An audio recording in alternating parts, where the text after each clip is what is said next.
What is up, guys? It is Carly here, bringing you day number 11 of my 31 Days of Horror 2025, and we have an interesting one here today. This is from the 1970s. I believe in the last video I said I might be reviewing a Hammer movie next. Tried to watch it, fell asleep watching it, and then I randomly had watched this one and realized it's from the same year that Hammer movie was from, which is 1973, and that movie is The Sinful Dwarf.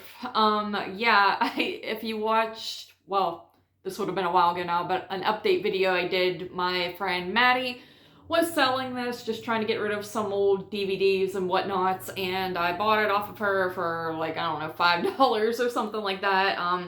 Severin release, but it is a DVD. I believe there is a Blu-ray of it as well, but, yeah, I bought it blindly off of her. She was like, you gotta watch it, it's awesome, all this stuff. And then one of our other friends came over and was like, no, don't, it's not awesome. It should be awesome. It has every right to be awesome, but it's not. So I was like, let me be the judge of that and watch it myself. So I went into it blind, and now I was expecting like a completely goofy, dwarf exploitation film, which is what it says on the mother of all dwarf exploitation films.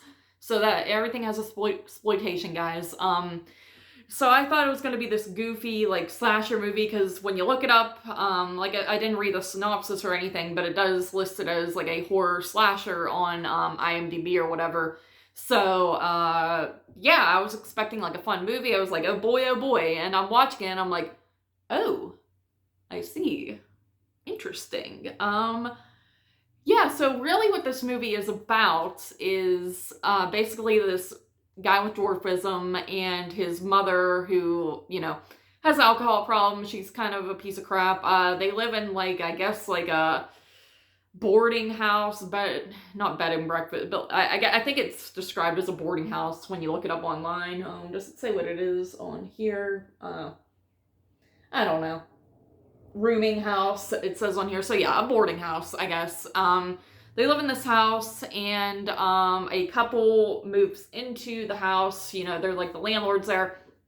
This couple moves in that the dwarf and woman take a liking to, and you find out that their boarding house is a front for basically this sex ring, trafficking sex ring type thing, where they just kidnap these women, and then they get them addicted to heroin so that they're always, pretty much enslaved, under their control, weak, and they need them, they're dependent on the heroin, tie them up in, like, I think it's the attic or the basement or whatever. It's actually been, like, a little bit since I watched this. I kind of got behind on making videos, but anyway, so they have these women, of course, they're, like, kept naked pretty much, and all, strung out on heroin, and then they let men come over and do whatever they want with them. And then this sleazy little dwarf guy is always kind of watching, like, he'll be watching through, like, peepholes and stuff like that. And he's kind of the one that helps lure them in.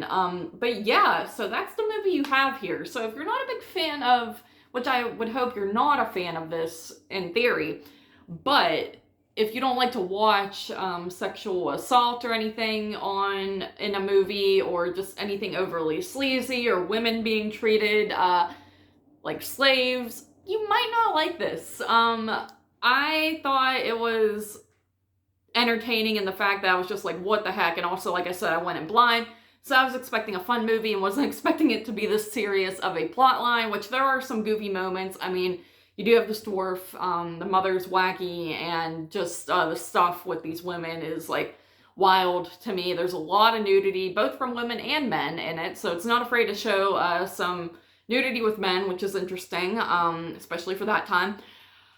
The sound of the film and overall quality was not great. It just had this very grainy tone to it at times, and like I said, this is a DVD obviously, but it's from Severin, and I know it is on Blu-ray, so I don't know if the Blu-ray clears it up anymore, or if it's just one of those movies that's kind of a lost cause for that. But yeah, so it's kind of crappy in that respect. Runs 95 minutes. It felt a little long for my liking, but you know, it is what it is. Yeah, I don't really know what else to say on it. Just, you know, be warned going into it. If it's definitely very sleazy. It's the epitome of sleaze. So definitely expect that, because you might be led astray just from, well, actually the cover pretty much has like naked women on it. You can't really see that they're naked. I didn't even realize that until I looked at it, but you can't see anything too bad. So hopefully this video doesn't get taken down or anything. But anyway, you know, got this crazy guy on there. What would I give this? I would probably give it like a 5.5 out of 10. Yeah. Yeah, 5.5. I was gonna say maybe 6, but I'm just like, yeah, you know, I've seen a lot better films than this. So 5.5 out of 10 for the Sinful Dwarf. That is that, guys. Very odd, obscure one. But hey, now I could say I watched it. Yeah, so thank you guys once again for joining me here for day number 11 of my 31 Days of Horror 2025, and I will see you tomorrow for day number 12.